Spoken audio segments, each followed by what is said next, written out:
ಅಂತ ನಮ್ಮ ಯಜಮಾನ್ಗೆ 4 ವರ್ಷದಿಂದ ಕಿಡ್ನಿ ಪ್ರಾಬ್ಲಮ್ ಇತ್ತು. 4 ತಿಂಗಳಿಂದ ಊಟ ಸೇರ್ತಾ ಇರ್ಲಿಲ್ಲ. 4 ತಿಂಗಳ ಮುಂಚೆಯಿಂದಾನು ಸಂದೀಪ್ ಅಣ್ಣ ಬಂದ್ರು ಮನೆಗೆ. ವಿಡಿಯೋ ಮಾಡಿದ್ರು ನಮ್ಮ ಯಜಮಾನ್ಗೆ ಹುಷಾರಿಲ್ಲ ಅಂತ ವಿಡಿಯೋ ಮಾಡಿದ್ರು. ಅವ್ರು ಬಂದ್ರು ಇಲ್ಲಿಗೆ. ಬಂದು ನೋಡ್ಬಿಟ್ಟು ಮನೆಯೆಲ್ಲ ಸೋರ್ತಾ ಇತ್ತು. ಮೇಲೆ ಬಾತ್ರೂಮ್ಗೆಲ್ಲ ಹೋಗಕ್ ಆಗ್ತಾ ಇಲ್ಲ. ನೀರೆಲ್ಲ ಇದು ಬ್ಲಾಕ್ ಆಗೋಯ್ತು ಬಾತ್ರೂಮ್ ಅಲ್ಲಿ. ಅವ್ರು ಬಂದು ಎಲ್ಲ ನೋಡ್ಬಿಟ್ಟು ಸೋರ್ತಾ ಇರೋದು. ಬಾತ್ರೂಮ್ ಕರ್ಸಿದ್ರು. ಮನೆ ಪೈಂಟ್ ಎಲ್ಲ ಮಾಡ್ಸಿದ್ರು. ನೀರ್ ಸೋರ್ತಾ ಇದ್ದಿದ್ದೆಲ್ಲ ರೆಡಿ ಮಾಡ್ಸಿದ್ರು. ಟ್ಯಾಂಕು ಮೋಟ್ರು ಬಾತ್ರೂಮ್ ಎಲ್ಲ ಕಟ್ಸ್ಬಿಟ್ಟು ಇದು ಕೆಳಗಡೆ ಎಲ್ಲ ಇದು ಮಣ್ಣೆ ಇತ್ತು. ಅದೆಲ್ಲ ಸಿಮೆಂಟ್ ಹಾಕ್ಸಿದೀವಿ. ಸಂದೀಪ್ ಅಣ್ಣ ಅವ್ರು ಚೆನ್ನಾಗಿರ್ಬೇಕು. ಅವ್ರ ಮನೆಯವ್ರೆಲ್ಲ ಚೆನ್ನಾಗಿರ್ಬೇಕು. ನಮ್ಮ ಯಜಮಾನ್ರು ಹುಷಾರಿರ್ಲಿಲ್ಲ ಅಂದ್ರೆ ಕಾಸು ಕೊಟ್ಬಿಟ್ಟು ಮೊನ್ನೆ ಹಾಸ್ಪಿಟಲ್ ತೋರ್ಸೋದಕ್ಕೆಲ್ಲ ಹೇಳಿದ್ರು ಅವ್ರು. ಎಲ್ಲರೂ ಚೆನ್ನಾಗಿರ್ಬೇಕು.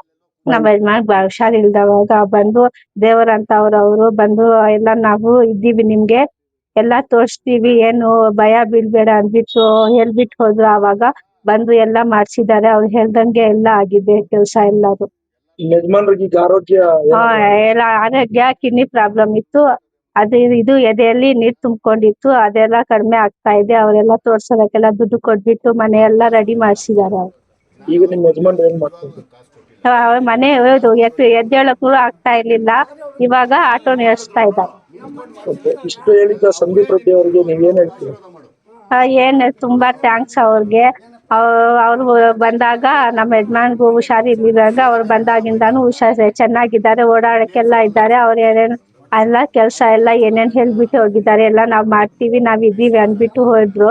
ಎಲ್ಲ ಮಾಡ್ಸಿದ್ದಾರೆ. ಅವ್ರು ತುಂಬಾ ಥ್ಯಾಂಕ್ಸ್. ಅವ್ರ ಮನೆಯಲ್ಲವರೆಲ್ಲೂ ಚೆನ್ನಾಗಿರ್ಬೇಕು ಸರ್. ಎಚ್ ಗಾರ್ಡನ್ ನಲ್ಲಿ ಸಲೀಂ ಅವರು ಒಂದು ಆಟೋ ಡ್ರೈವ್ ಮಾಡಿಕೊಂಡು ಇದ್ದಂತಹ ಮತ್ತೆ ಅವರೇ ಕುಟುಂಬನೆಲ್ಲ ನೋಡ್ಕೊಳ್ತಾ ಇದ್ದಂತಹ ಒಂದು ವಿಷಯ ಎಲ್ಲರಿಗೂ ಗೊತ್ತಿತ್ತು. ಸುಮಾರು ಒಂದು 2-3 ತಿಂಗಳಿಂದ ಬಂದಾಗ ಇದನ್ನ ತಮ್ಮದೇ ಆದ ಇದೇ ನನಗೆ ಖುಷಿ ಇದೆ. ನಿಮ್ಮ ಯೂಟ್ಯೂಬ್ ಚಾನಲ್ ಇದು ನ್ಯೂಸ್ ಮಾಡೋವಂಥ ನಿಮ್ಮಂತಹ ಮಾಧ್ಯಮದವ್ರ ಬಗ್ಗೆ ಒಳ್ಳೊಳ್ಳೆ ವಿಷಯಗಳನ್ನ ಜನಗಳ ಗಮನಕ್ಕೆ ತಗೊಂಡ್ಬರ್ತೀರಾ.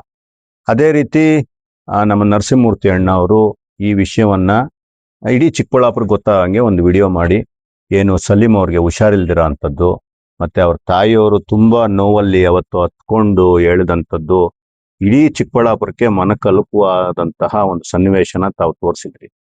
ಅದನ್ನು ನೋಡಿದಂತ ನಾವೆಲ್ಲ ಅವತ್ತು ಬಂದ್ವಿ. ಇಲ್ಲಿಗೆ ಬಂದು ಅವ್ರಿಗೆ ಟ್ರೀಟ್ಮೆಂಟ್ ಏನಾದ್ರು ಮಾಡಬೇಕು ಅಂತ ಅನ್ಕೊಂಡು ನಾವು ಬಂದಿದ್ದು. ನೋಡಿದ್ರೆ ಅವ್ರ ಟ್ರೀಟ್ಮೆಂಟ್ಗಿಂತ ಅವ್ರ ಮನೆ ಸ್ಥಿತಿ ಬೇರೆ ಗಂಭೀರವಾಗಿತ್ತು. ಮನೆ ಸುರಿಯೋಂಗಿತ್ತು. ಇಲ್ಲೆಲ್ಲ ನಿಜಕ್ಕೂ ಓಡಾಡಕ್ಕೆ ಇನ್ನೊಂದಕ್ಕೆ ಕಷ್ಟ ಆಗ್ತಿತ್ತು. ಆ ಮನುಷ್ಯ ಇಡೀ ಏನು ಪ್ರಪಂಚನೇ ತಲೆ ಮೇಲೆ ಬಿದ್ದಿದೆ ಅನ್ನೋ ತರ ಪಾಪ ಪ್ರೆಷರ್ ತಗೊಂಡು ಆ ನೋವಲ್ಲಿದ್ರು. ಅವತ್ತು ಬಂದು ನಾವು ನಿಮ್ ಜೊತೆ ಇದೀವಿ ಅಂತ ಹೇಳಿದ್ವಿ. ಟ್ರೀಟ್ಮೆಂಟ್ಗೂ ಸಹ ಏನ್ ಮಾಡಕ್ಕಾಗುತ್ತೆ ಎಲ್ಲರೂ ನಾವು ಪ್ರಯತ್ನ ಪಡುವಂತ ಕೆಲಸ ನಾವು ಮಾಡಿದ್ವಿ ಆ ಟೈಮಲ್ಲಿ. ಆದ್ರೆ ಅದಕ್ಕಿಂತ ಹೆಚ್ಚಾಗಿ ನಾವೇನ್ ಮಾಡಿದ್ವಿ, ಮನೆ ನೀಟ್ ಮಾಡೋಣ, ತುಂಬಾ ಸುರಿಯೋದು, ಇದನ್ನೆಲ್ಲ ಸರಿ ಮಾಡೋಣ ಅನ್ನುವಂತಹ ಒಂದು ನಿರ್ಧಾರಕ್ಕೆ ಕೈ ಹಾಕಿ ಒಂದು ಸಂಕಲ್ಪ ಮಾಡಿದ್ವಿ. ಇಮಿಡಿಯೇಟ್ ಕೆಲಸ ಸ್ಟಾರ್ಟ್ ಮಾಡಕ್ಕೆ ಹೇಳಿದೆ. ನಿಮ್ಗೆ ಗೊತ್ತಿದೆ ನನ್ನ ಯುವ ಮಿತ್ರರ ಪಡೆ ನಮ್ಮದು ದೊಡ್ಡದು, ನನ್ನ ಅದೃಷ್ಟ. ಎಲ್ಲರೂ ಇಮಿಡಿಯೇಟ್ ಕೆಲಸ ಸ್ಟಾರ್ಟ್ ಮಾಡಿದ್ರು. ಜೊತೆಗೆ ಇಲ್ಲಿ ವಿಶೇಷವಾಗಿ ನಾನು ನೆನ್ಸ್ಕೊಬೇಕಾಗಿರೋದು ನನ್ನ ಸ್ನೇಹಿತರಾದ ಕಿರಣ್ ಮತ್ತೆ ನನ್ನ ಸ್ನೇಹಿತ ನನ್ನ ತಮ್ಮ ಶಶಿ, ಶ್ರೀರಾಮ್ಪುರದ ಶಶಿ. ಅವ್ರು ಹೇಳಿದ್ರು, ಅಣ್ಣ ಇಬ್ರು ನಮ್ ಕಿರಣ್ ಬಂದ್ಬಿಟ್ಟು ಏನು ಇದ್ರಲ್ಲೇ ಇದ್ದಾರೆ, ಏನು ಸಿವಿಲ್ ಇಂಜಿನಿಯರಿಂಗ್ ಮಾಡಿಂತವ್ರು. ಅವರು ಬೇರೆ ಬೇರೆ ಬಿಲ್ಡಿಂಗ್ ಕನ್ಸ್ಟ್ರಕ್ಷನ್ ಮಾಡೋವಂಥದ್ದು. ಅಣ್ಣ ನಮ್ಮ ಹತ್ರನೇ ತುಂಬಾ ಮೆಟೀರಿಯಲ್ ಎಲ್ಲ ಇರುತ್ತೆ, ನಾವು ಅದನ್ನು ಯೂಸ್ ಮಾಡಿ, ನೀವೇನು ₹1 ಕೊಡ್ಬೇಡಿ, ನಾವು ಮಾಡ್ತೀವಿ ಅಂತಂದ್ರು.